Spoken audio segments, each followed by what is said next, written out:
الکریم اما بعد فاعوذ باللہ من الشیطان الرجیم بسم اللہ الرحمن الرحیم مولاي صلی وسلم دائما ابدا علی حبیبک خیر الخلق کلہم یا من یشفع عند حضرت طٰ اشفع لنا یا اوجہ الشفعاء۔ 17ویں اور 18ویں پارے کی تلاوت سن رہے تھے، اور اس سے پہلے کل اور پرسوں ہم نے اس سے پہلے والے پاروں کی تلاوت سماعت کی۔ سورہ کہف کی تلاوت ہم نے سماعت کی۔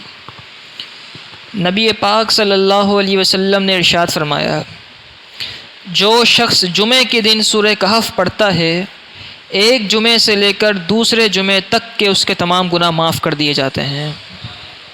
سورہ کہف پڑھنے والا، ترمذی شریف کی حدیث ہے، سورہ کہف پڑھنے والا دجال کے فتنے سے محفوظ رہے گا۔ تو جمعے کے دن سورہ کہف پڑھنے کی اپنی عادت بنا لی۔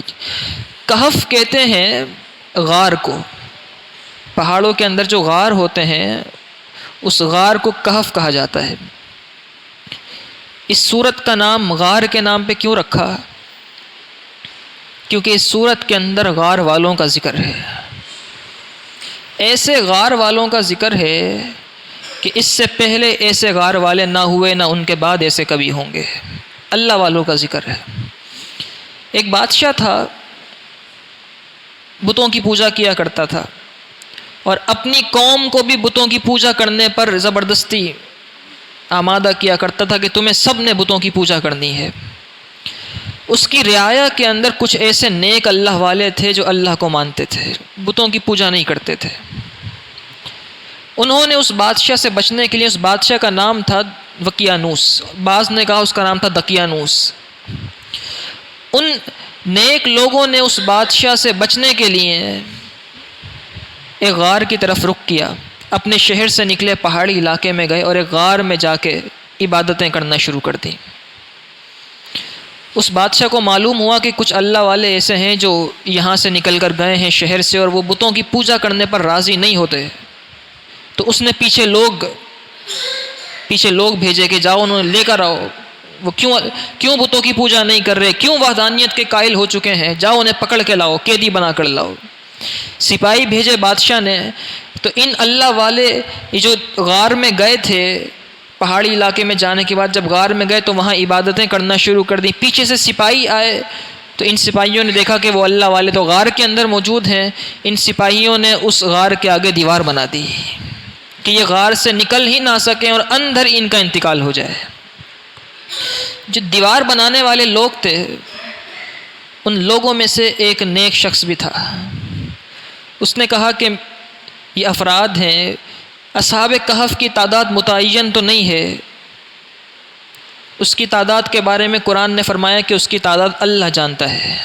کیا تعداد ہے، کتنے تھے، 6 تھے، 7 تھے، 12 تھے، یہ اللہ جانتا ہے۔ قل ربی اعلم بعدتہم، اے حبیب آپ کہہ دیجئے اصحاب کہف کی تعداد کے بارے میں میرا رب سب سے بہتر جانتا ہے۔ ان کی تعداد تو متعین نہیں ہے، لیکن اس اللہ والے نے سوچا کہ یہ اتنے لوگ ہیں، اتنے آدمی ہیں، یہ اللہ والے غار کے اندر گئے ہیں، بادشاہ نے حکم دیا ہے کہ دیوار بنا دو تاکہ اندر ہی رہ جائیں، یہ باہر نہ نکل سکیں اور یہ غار ان کی قبر بن جائے۔ تو اس اللہ والے نے کہا کہ کیوں نہ یہ کرتا ہوں کہ ایک تختی کے اوپر ان کی پوری یہ کہانی لکھ دیتا ہوں کہ یہ کیوں غار میں گئے ہیں، اور ان غار میں جانے والوں کے نام بھی لکھ دیتا ہوں، تاکہ کبھی زندگی میں، کبھی دنیا میں ایسا موقع آئے کہ اس غار کی دیوار گرے، تختی نیچے سے نکل کر آئے، تو لوگوں کو پتہ پڑے کہ یہ غار کوئی عام نہیں ہے بلکہ اس کے اندر اللہ والوں کی قبریں ہیں۔ تو اس شخص نے ایک تختی کے اوپر ان کا پورا واقعہ لکھا کہ یہ وہ اللہ والے ہیں جو وقیانوس بادشاہ سے بچ کے نکلے ہیں، اللہ کو ایک مانتے ہیں، بتوں کی پوجا نہیں کرتے، اور اس غار میں آ کر رکے ہیں، بادشاہ کے حکم کے مطابق اس غار کے دہانے پر دیوار بنائی جا رہی ہے، اور ان کے یہ نام ہیں۔ وہ سب لکھ کر اس نے دیوار جو بن رہی تھی اس کی بنیادوں میں وہ تختی رکھ دی، تاکہ کبھی یہ دیوار گرے اگر تو خود بخود اس کی بنیاد میں سے وہ تختی نکل کر باہر آ جائے۔ زمانہ گزرتا گیا اور 300 سال گزر گئے، تقریباً 300 سال سے زائد عرصہ، اتنا وقت گزر گیا، غار کے اندر رہے۔ وہ غار کے اندر جب گئے تو اللہ تعالیٰ نے انہیں سلا دیا۔ اس کے بعد حکومتیں آتی رہیں، وہ دقیانوس بادشاہ تھا، اس کا انتقال ہوا، پھر اس کے بعد وقت گزرتا گیا، اور 300 سال کے بعد ایک بادشاہ آیا جس کا نام تھا بیدروس۔ وہ بادشاہ اللہ کو ماننے والا تھا، اور اس نے، یہ حضرت عیسیٰ علیہ السلام کی امت کے لوگ تھے سب کے سب، اور اس نے حضرت عیسیٰ علیہ السلام کے دین کا پرچار ہر طرف کیا اپنے ملک کے اندر۔ 300 سال گزر چکے تھے، وہ بادشاہ دقیانوس اور اس کی نسلیں مر گئی تھیں، ختم ہو گئی تھیں۔ یہ بیدروس نیا بادشاہ آیا تھا، اللہ والا تھا، لیکن اس کی سلطنت کے اندر یہ ہوا کہ لوگوں نے مرنے کے بعد دوبارہ اٹھنے کا انکار کرنا شروع کر دیا، مرنے کے بعد دوبارہ اٹھنے کا انکار کرنا شروع کر دی۔ بادشاہ کو بڑا دکھ ہوتا تھا کہ تمام احکامات الہیہ کو نافذ کرتا جا رہا ہوں، لیکن یہ کیسا مسئلہ ہے کہ لوگوں میں ایک برائی پھیلتی جا رہی ہے، لوگ مرنے کے بعد پھر سے اٹھنے کا انکار کر رہے ہیں۔ بڑا پریشان ہوتا تھا، روتا تھا اللہ کی بارگاہ میں آ کے کہ اللہ کوئی ایسا معجزہ ظاہر فرما دے کہ لوگوں کو مرنے کے بعد زندہ ہونے پر یقین آ جائے۔ بادشاہ ایسے ہوا کرتے تھے کہ جو صرف لوگوں کی جان کی پرواہ نہیں، ان کے ایمان کی پرواہ بھی کرتے تھے۔ اور پھر یہ بات یاد رکھیں، ملک کے اندر جب رحمتیں برستی ہیں تو ان میں سے آدھی رحمتوں کا تعلق بادشاہ کی نیت کے ساتھ ہوتا ہے۔ اگر بادشاہ کی نیت صحیح ہوتی ہے، بادشاہ مخلص ہوتا ہے، حکمران مخلص ہوتے ہیں اگر، تو اللہ تعالیٰ زمین کے دروازے کھول دیتا ہے، اپنے خزانے کھول دیتا ہے اللہ تعالیٰ۔ اپنے حضرت عمر بن عبدالعزیز رضی اللہ تعالیٰ، نیت صاف تھی، اخلاص تھا، 7 صوبوں سے 8 صوبوں سے زکوٰۃ ہو کر واپس آ گئی، 8 صوبوں میں کوئی زکوٰۃ ہی لینے والا نہیں تھا، اتنا مال و دولت کا چرچا تھا۔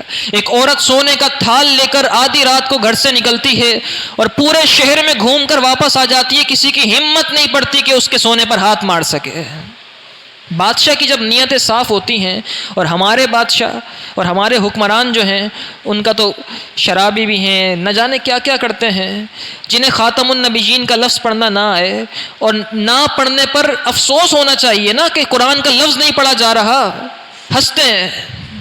تو پھر ایسے ملکوں میں برکتیں نہیں آتی، ایسی جگہوں پر برکت، جب تک رسول اللہ صلی اللہ علیہ وسلم کا نظام نافذ نہیں ہوگا، جب تک حضور کا ریاست مدینہ ریاست مدینہ ریاست مدینہ، شاید آپ میں سے کسی کو برا لگے کہ کیا سیاست کی باتیں ہیں، لیکن میں آپ کو بخاری کی حدیث سناؤں، نبی پاک صلی اللہ علیہ وسلم نے ارشاد فرمایا، کانت بنو اسرائیل تسوسہم الانبیاء، بنی اسرائیل کے انبیاء سیاست فرمایا کرتے تھے، بنی اسرائیل کے نبی سیاست، نبی پاک صلی اللہ علیہ وسلم کے صحابہ نے محراب و منبر سے سیاست کی، خلافت کیا تھی، ملک کیسے چلتا تھا، سیاست کے نام پر چلتا تھا نا۔ سیاست کا لفظ اب ہم نے بگاڑ دیا اس کو، اب تو ہم نے سیاست کے لفظ کو یہ سمجھ لیا کہ اگر کسی کو چور ڈاکو لٹیرا برا کہنا ہو تو اس کو کہہ دو کہ یہ سیاسی آدمی ہے، لیکن جب یہ بات یاد رکھی، جب دین اور سیاست جدا جدا ہوتے ہیں تو دین کمزور ہو جاتا ہے۔ آج جو کمزوری ہے، دین والے نہیں اٹھ پا رہے، غلبہ نہیں لا پا رہے، اس کی وجہ یہ ہے کہ دین سیاست سے جدا ہو چکا ہے، دین والے سیاست میں نہیں آنا چاہتے، تو پھر بے دین آ جاتے ہیں، اور بے دین پھر دین والوں پر غلبہ کرتے ہیں۔ ہماری مسجدوں کے اسپیکر نہیں اترے، اسپیکر اتارے گئے تھے، آپ کو پتہ نہیں یاد ہو کہ نہ یاد ہو، مسجدوں کے اسپیکرز اتارے گئے تھے۔ آپ کی مسجد کے امام کے نام پر پرچہ کٹا تھا، اس نام پر کہ انہوں نے مسجد سے اعلان کیا تھا، یا نبی سلام علیکہ، اے صبا مصطفیٰ سے کہہ دینا غم کے مارے سلام کہہ دیں، یہ سلام چل رہا تھا تو آ کے پرچے کاٹے گئے تھے آپ کی امام، آپ کی مسجد، آپ کو تو معلوم بھی نہیں ہوگا، اور پھر پیشیاں بھگتی گئی تھیں۔ اتنا سب کچھ ہو چکا ہے۔ نیشنل اسٹیڈیم کے اندر میچز ہو رہے تھے، 12 مسجدوں کو بند کیا گیا تھا آس پاس کی، 6 دن تک مسجدوں میں نمازیں نہیں ہو سکی تھیں۔ کیوں؟ انٹرنیشنل ٹیم آ رہی تھی کھیلنے کے لیے۔ جب دین غالب نہیں ہوگا تو پھر مسجدیں بند ہی ہوں گی، اور پھر ان لوگوں کو لانے والے بھی تو ہم ہیں۔ تو یہ کسی کے ذہن میں نہ آئے کہ یہ کیا سیاست کی باتیں ہو رہی ہیں، سیاست کی باتیں نہیں ہیں، یہ دین کی باتیں ہیں، یہ دین والوں کی باتیں ہیں۔ کانت بنو اسرائیل تسوسہم الانبیاء، انبیاء کی سنت ہے سیاست کرنا، اور سیاست کا مطلب یہ ہے کہ ملک کے داخلی اور خارجی معاملات کو اللہ اور اس کے رسول کی رضا کے مطابق چلانا، یہ سیاست کی تعریف ہے، جو کہ کسی کو آتی بھی نہیں ہوگی سیاست دانوں کو۔ بہرحال وقت گزرتا گیا، وہ بادشاہ جو اللہ والا تھا وہ روتا تھا کہ اللہ کوئی معجزہ ظاہر فرما، ایسا معجزہ ظاہر فرما کہ جس سے لوگوں کو یقین آ جائے کہ مرنے کے بعد پھر سے اٹھنا ہے۔ ایک چرواہا بکریاں چرا رہا تھا، چراتے چراتے وہ اس غار کے پاس پہنچ گیا۔ دوپہر کا وقت تھا، سخت دھوپ تھی، پہاڑی علاقہ تھا، وہ نکل گیا تھا آگے۔ ویسے پہاڑی علاقوں میں کوئی بکریاں چراتا نہیں ہے، سرسبز علاقوں میں چرائی جاتی ہیں بکریاں، لیکن اللہ کی رضا تھی، وہ آگے نکل گیا، اس پہاڑ کے دہانے تک پہنچا۔ اس نے کہا کہ چلو کچھ دیر کے لیے آرام کر لوں، تو اس کو غار کی جھرری نظر آئی کہ یہ ایک چھوٹا سا غار ہے، اس میں جا کے میں لیٹ جاتا ہوں، بکریاں میری گھومتی رہیں گی۔ اس نے دیوار گرانے کی کوشش کی، جیسے ہی دیوار گرائی اس نے، اندر کچھ لوگ سو رہے تھے۔ اس پہ ہیبت طاری ہو گئی، لرزہ طاری ہو گئی، یہ کیا ہوا؟ اور وہ وہاں سے بھاگا، اور آس پاس جتنے لوگ موجود تھے وہ بھی وہاں سے بھاگے کہ یہ کیا معاملہ ہے، اور پھر شہروں کی طرف آئے اور شہر والوں کو آ کے بتایا کہ ہم نے ایسا ایسا دیکھا ہے۔ جب دیوار گری تو اللہ کے حکم سے وہ غار والے بھی نیند سے جاگ گئے۔ 300 سال سونے کے بعد جاگے، 300 سال سونے کے بعد وہ نیند والے جاگ گئے۔ اور پھر ان کو بھوک لگی، انہوں نے نماز ادا کی، سب سے پہلے تو اللہ کا ذکر کیا، اور پھر انہیں بھوک لگی تو ان کا ایک ساتھی تھا جس کا نام تھا یملیخہ، اس نے اپنے اس ساتھی، ان غار والوں نے اپنے اس ایک ساتھی کو پیسے دیے اور کہا کہ جاؤ بازار سے کچھ کھانے پینے کا سامان لے آؤ، بھوک لگی ہے، کافی دیر سے کھایا نہیں ہے، دوپہر ہو چکی ہے۔ یملیخہ بازار گئے، سکے تھے 300 سال پرانے، کرنسی ان کے پاس 300 سال پرانی، وہ بازار گئے، بازار جا کے نان بائی کو، روٹی والے کو پیسے دیے، کہا مجھے کچھ پیسے دو۔ اس نے وہ سکے ہاتھ میں لیے، اس نے کہا تم کہاں سے آئے ہو، یہ تو سکے چلتے ہی نہیں ہیں۔ سب سے پہلے تو یملیخہ شہر میں آ کے حیران ہو گئے، کہنے لگے کہ یہ کون سا شہر ہے، اتنا اچھا شہر، ڈیولپمنٹ ہو چکی تھی نا، اتنا اچھا شہر، اور یہ کیا اسلام کا بول بالا ہے، حضرت عیسیٰ علیہ السلام کے دین کا بول بالا ہے ہر طرف۔ وہ بادشاہ کہاں گیا جو حضرت عیسیٰ علیہ السلام کے نام لینے پر بھی قتل کر دیا کرتا تھا؟ اب بیدروس کی حکومت تھی نا، حضرت عیسیٰ علیہ السلام کے دین کا غلبہ تھا۔ تو یملیخہ بڑے حیران ہوئے، بہرحال انہوں نے وہ پیسے دیے اس کو۔ اس نے کہا نان بھائی نے یہ سکے نہیں چلتے، تمہیں کہاں سے یہ خزانہ ملا ہے؟ نان بھائی یہ سوچنے لگا کہ شاید یملیخہ کو یہ جو روٹیاں لینے مجھ سے آیا ہے، اس کو کوئی پرانا خزانہ مل گیا ہے، سونے چاندی کے سکے کہیں سے مل گئے۔ یملیخہ نے کہا کہ کل تو کمائے ہیں میں نے، آج خرچ کرنے آ گیا ہوں۔ تو اس نان بھائی نے کہا کہ یہ خرچ کرنے آئے ہو، 300 سال پرانے سکے ہیں یہ تم خرچ کرنے، اور تم نے کل کمائے یہ سکے، یہ تو چلتے ہی نہیں ہے۔ تو یملیخہ نے کہا کہ کیا دقیانوس بادشاہ کی حکومت ختم ہو چکی ہے، جس سکوں کا چلن ختم ہو گیا؟ تو اس نے کہا دقیانوس کون سا بادشاہ، اب تو بیدروس کی حکومت ہے، اور دقیانوس کا تو نام بھی کوئی نہیں جانتا۔ ہاں سینکڑوں سال پہلے ایک ظالم و جابر بادشاہ ہوا کرتا تھا، اس کا نام دقیانوس تھا، تم کہاں سے اٹھ کر آ گئے؟ تو یملیخہ کہنے لگے کل ہی کی تو بات ہے، ہم اس سے چھپ کر آئے تھے، غار میں سوئے تھے آ کر، کل ہی کی۔ اور حضرت یملیخہ اور جتنے بھی ان کے ساتھی تھے، ان کی عمروں کے اندر بھی تبدیلی نہیں آئی تھی، اس جیسے سوئے تھے ویسے ہی اٹھے تھے، جس طرح انسان سو کے اٹھتا ہے۔ شہر کے اندر ایک ہلچل مچ گئی کہ یہ کیا ہوا، یہ کیسی باتیں کر رہے ہیں۔ پہنچتے پہنچتے خبر بادشاہ تک پہنچی، بادشاہ نے کہا کہ میں خود ان غار والوں سے ملنے کے لیے آؤں گا۔